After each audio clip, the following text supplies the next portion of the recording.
स्थली है कर्पूरी ग्राम, वहीं से हम लोग इस पदयात्रा की शुरुआत करेंगे। पदयात्रा का कारण है, उद्देश्य है हमारा 5 सूत्री मांगे हैं।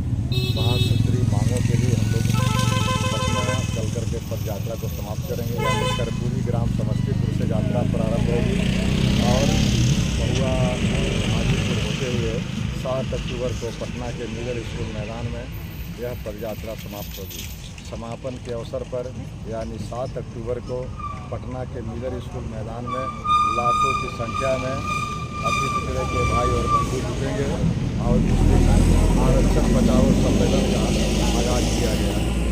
वह 5 उद्देश्य जो था, हमारा जो 5 मांगे थे, उसमें पहला मांगे जो है सबसे महत्वपूर्ण मांगे हैं, वो है तेली तमोली दांगी को मूल अति पिछड़ा की श्रेणी से बाहर करना।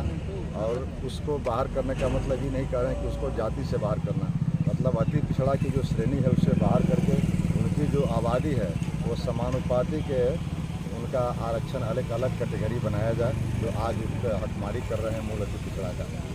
दूसरा जो मांगे हमारी है वो है कि पंचायत चुनाव में मौजूदा जो सरकार है अभी 20% आरक्षण दिया है नगर निकाय और पंचायत चुनाव में। उस आरक्षण को हम लोग बढ़ाने की बात कर रहे हैं, क्योंकि आबादी कल भी आप देखे होंगे जो जाति गणना आई है उसके मुताबिक 36.कुछ% है, तो इसको आरक्षण 20 से बढ़ाकर 33% करने की मांग है। तीसरी जो मांग है कि आए दिन अति पिछड़ा वर्ग के भाइयों एवं बहनों के साथ घटनाएँ घटती है, अत्याचार की, बलात्कार की, हत्या की। उन घटनाओं पर लगाम लगाने के लिए, काबू करने के लिए schedule caste schedule tribes atrocity act है, उसी के तर्ज पर अति पिछड़ा अत्याचार निवारक कानून बनाने की चौथी मांग है कि अभी पहले 21 अक्टूबर 2023 को रोहिणी कमीशन अपना रिपोर्ट राष्ट्रपति के यहाँ सबमिट की है। तो रोहिणी कमीशन का रिपोर्ट आज भी सार्वजनिक नहीं हुआ है, तो हम लोग मांग करते हैं कि रोहिणी कमीशन का रिपोर्ट अविलंब सार्वजनिक किया जाए और सार्वजनिक करके जिस तरह से बिहार में कर्पूरी फॉर्मूला अति पिछड़ा और पिछड़ा के तर्ज पर लागू है, उसी तर्ज पर सेंटर में भी अति पिछड़ा और पिछड़ा का वर्गीकरण किया जाए। और 5वां और अंतिम मांगे हम लोग है कि वंचित तबकों के उत्थान के लिए लगातार प्रयासरत रहे जननायक कर्पूरी ठाकुर, अब्दुल करीम अंसारी साहब और पहाड़ पुरुष दशरथ मांझी जी, जिनको मरणोपरांत भारत रत्न से सम्मानित किया जाए। यह 5 मांगों के लिए हम लोग आज सड़क पर उतरे हैं, आंदोलनरत हैं। उसमें लगभग 110 जातियां हैं जो मूल अति पिछड़ा की है, वो लगातार उसमें जातियों का इजाफा करते गया और इजाफा करने के बाद उनकी आरक्षण नहीं बढ़ाया गया। लेकिन अब खास करके जो अपेक्षाकृत 3 संपन्न जातियां थी, उसके आने से मूल 110 जातियों का जो संगठन है, 110 जातियों का जो हित था वह बिल्कुल प्रभावित है और उनकी हकमारी जो है 70% से लेकर कहीं कहीं 100% तक हो रही है। इसलिए आज हम लोग संगठित हैं, आंदोलित हैं कि जब तक ये मांगे पूरी नहीं होती है तब तक हम लोग आंदोलनरत रहेंगे। जातिगत जनगणना का रिपोर्ट सर्कल आ गई है, तो आगे है तो इसके बारे में क्या आपका विचार है? आपको लगता है ये कुछ लाभ होगा? देखिए, जाति गणना का रिपोर्ट अभी भी हम लोग को इसको भ्रामक देख रहे हैं। अभी हम लोग इस पर संतुष्ट नहीं है। लगता है कि सरकार ने कहीं न कहीं घालमेल किया है। और आपको यह भी पता है कि जाति गणना पर सरकार ने लगभग 500 करोड़ का बजट निर्धारित पहले ही किया था।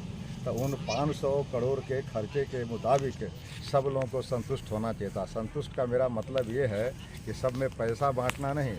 जब सरकारी कर्मचारी, चाहे वो आंगनबाड़ी के हों, चाहे शिक्षिका या शिक्षक हों, उन लोगों के द्वारा जनगणना के कार्यक्रम, जाति गणना का कार्यक्रम संपादित हुआ है, तो फिर हम लोग चाहते हैं कि अगर जातीय घालमेल नहीं हुआ है गणना करने में, तो सरकार अपने तरफ से वार्ड वाइज इसका सर्वे हुआ था। वार्ड इसका सबसे स्मॉलेस्ट यूनिट होता है, छोटा इकाई होती है। तो छोटा इकाई के जो जाति का गणना का रिपोर्ट है, उस गणना के रिपोर्ट वार्ड स्तर पर इसको प्रकाशित किया जाए और आम लोगों को देखने के लिए दिया जाए कि किन जातियों का इसमें नाम छूट गया है या किन जातियों का डुप्लीकेशन है। तब लोगों को विश्वास हो सकेगा। अभी हम लोग को प्रथम दृष्टया लगता है कि जो अति पिछड़ा में जो थोड़ा सा लड़ाकू जातियाँ थी, उस लड़ाकू जातियों के आबादी को घटा दिया गया है।